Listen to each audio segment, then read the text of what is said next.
kenan ƙarya uku a cikin waɗannan wurare uku sun halatta, ya halatta kai ƙarya.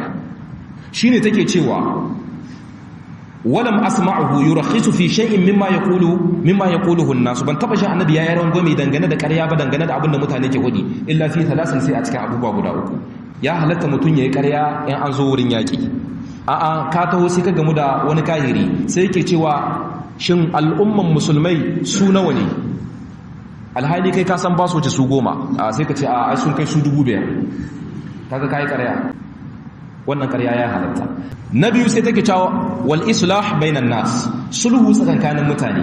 Ka zo ana mutane guda biyu suna gaba suna kiyayya, sai kai sulhu tsakankanin su ta hanyar ƙarya. Ka zo wurin wani ka ce wani ya ce in ce ma kaza shine bai da gaskiya, shike da laifi, dan Allah ka yafe mishi. Ka zo wurin wani ka ce kun yi magana da shi cewa ya aiko ka dan ka neman mai gafara. Kaga duk ƙarya ce.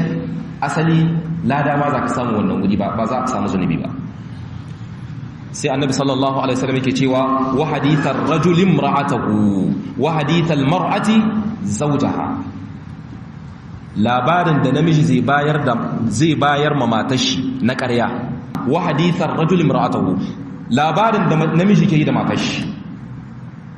Ka zo ka yi ma matar ka ƙarya, wannan ba a rubuta mata ƙarya. To amma kun san na sha bayani ba, ƙaryar da ake nufi anan shine ƙarya ta soyayya.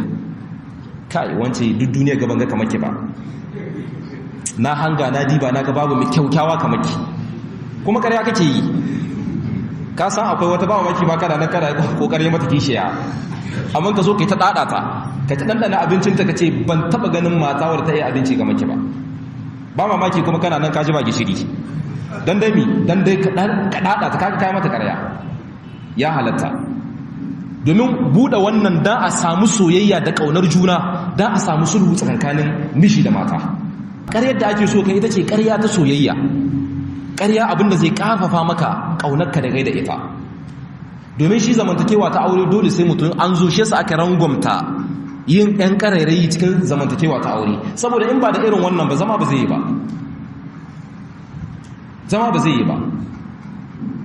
Shi yasa dole maza sai kun san wani irin yadda ake zama tsakanin mace, yadda ake yin zama tsakanin mata, musamman ma Allah ya hore ma kana da mata sama da 1 ko 2 ko 3 ko 4.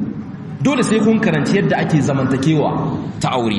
Dan in mutum bai karanci zamantakewa da mata ba, wallahi zai zama kullun cikin tashin hankali, kullun zai zamantowa cikin bakin rai, kullun tension ba zai taba rabuwa da shi ba. Sai da ƙarya zama da mata, game da ce kuma amma ba irin waɗancan ƙarya da aka faɗi ba. Mace ce ta zana ma tana son a yi mata kaza, tana son a yi mata kaza, ta zana ma abubuwan da sun yi ƙarhinka. Sai ka ce ai wanga abu ne mai sauƙi, amma kana nufin wurin Allah. Duk da ka san abin da ya ƙarhinka ba za ka yi ba, ko ba za ka yi shi ba, amma sai ka ce ai wannan abin ƙaramin abu ne mai sauƙi, Allah shi ka kuɗi. Shi ke na an wuce wurin wa.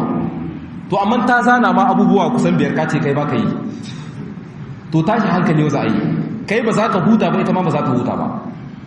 Ce za a yi wata ran ma sai ka ga wannan abin da ta ce ma an yi kwana 2 sati guda, sai ka ga ma samance kwata-kwata zancen ta bar shi. To shi zama da mata sai an karance shi. In mace ta ce tana son abu kakka ce ba ka yi, in mata dubara ce kana yi, yau da gobe. In ta ce kakawa na abin nan da aka ce za a yi har yanzu ba abu, sai ka ce insha Allah ina yi, kuma abu ne mai sauki. To shine annabi sallallahu alaihi wasallam yake cewa labarin da namiji zai bayar da matar shi na ƙarya, shi wannan ba ƙarya ce ba. Ko ita ma mace ta ba da labari na ƙarya ga mijinta, tana dada shi, tana yabon shi, tana cewa babu namiji kamar ka, kai ne namijin duniya, kai ne kaza, tana dada ka. Ita ma wannan labari ba ƙarya bace, ba za a sa shi ƙarya ba, ko da asalin sa ƙarya ce. To waɗannan su ne wuri uku da annabi sallallahu alaihi wasallam ya ce ƙarya ta halatta a wannan wuri. Na farko wurin yaƙi, na biyu sulhu tsakankanin mutane guda biyu da ba sa jituwa, na uku kuma ƙaryar da miji zai ma matar shi a cikin abin da yake ba haƙƙinta bane ba.